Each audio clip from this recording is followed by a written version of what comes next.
Hey guys, I'd like to teach you about how to fray the bottom of your jeans. It's so easy, and all it really takes is a good deal of time. Probably will take you a few hours. Definitely a beginner level thing to do. And all it's going to really take as far as materials is a pair of jeans, a pair of scissors, and a straight pin. So you can use tweezers if you want to, but that's really all you need to get started, and then your fingers.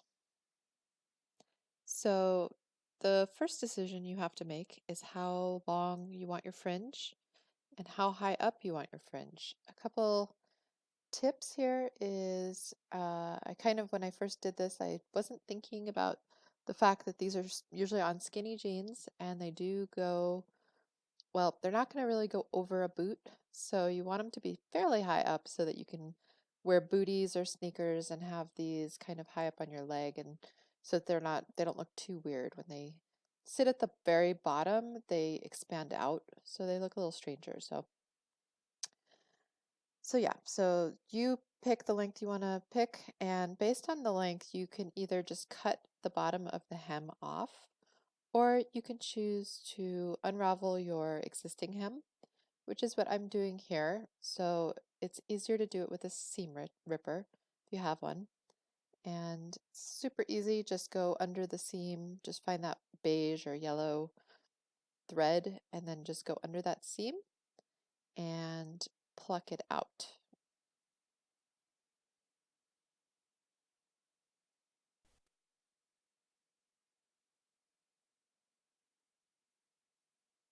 Okay, so once you have your seam completely removed, you'll see that it probably goes a little longer than you want it to.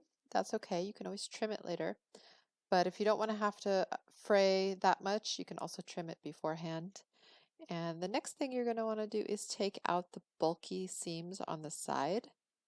So you can completely clip these out. I like to leave a little bit of the threads there just so that there isn't like a hole.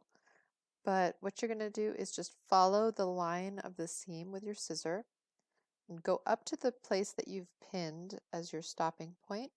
And then you're going to take you see that bulky stitched piece, and you're going to trim that out. So I do it within the seam line, meaning I don't cut a hole into the pants, but if you really don't want to bother with it, you can cut it out completely. And then just do that on the other side of the leg and then on the other pant leg. So then to begin our fray, we're going to clip into our hem and start picking at the white threads and unraveling them out and pulling them out. It's really just as simple as that. So the blue threads will go to the sides and the white threads will get removed.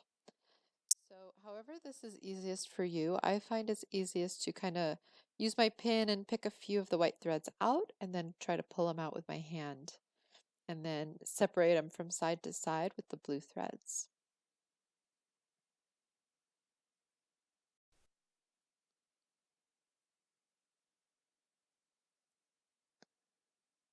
So I'm just pulling out white threads here. And you can see the fringe at the top. It's starting to look like a fringe.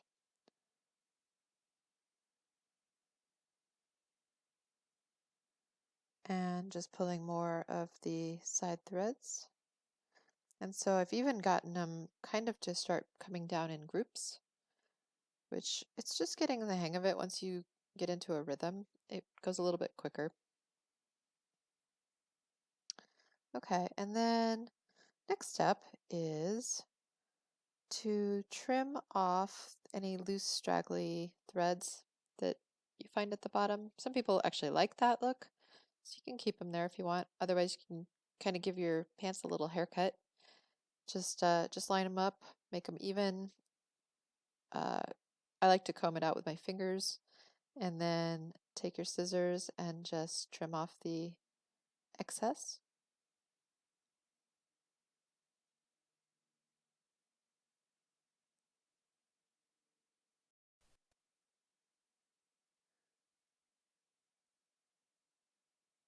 And the next thing I'm going to do is put a stitch at the very bottom to secure the fringe so that it doesn't ride up anymore. So I use my sewing machine for this. If you don't have one, don't worry about it. It's not a huge deal. I honestly don't know how much it would really ride up anyways, but I just do this as a preventative measure. So I'm just doing like a straight stitch and just putting, circle at the bottom and then a back stitch, and that's it. And then just wash your jeans normally and wear them as you like. There you have it. Hope you enjoyed this. Thank you.